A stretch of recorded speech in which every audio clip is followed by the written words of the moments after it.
Did you know over 60% of Indian students have tried earning online, but only a few actually make it work? Let's crack the code together. First up, freelancing. If you're good at writing, designing, or even coding, check out websites like Fiverr, Upwork, or Freelancer. You don't need years of experience, just a solid portfolio and willingness to learn.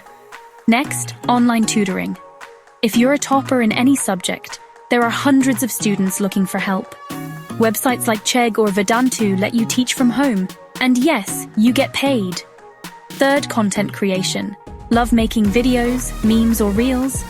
Start a YouTube channel, Instagram page, or even try podcasting.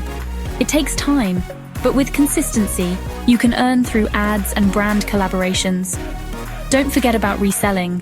Flip items you no longer need on OLX or Facebook Marketplace, or start a small thrift store on Instagram. It's simple, and you can start with zero investment. And one bonus tip: online surveys and internships. Sites like Internshala, Swagbucks, or even Google Opinion Rewards pay you for your time and opinions. Remember, there's no magic button for instant cash. But if you're patient, smart, and a little bit street smart, making money online is totally doable. So what are you waiting for? Start today and let your smartphone become your side hustle.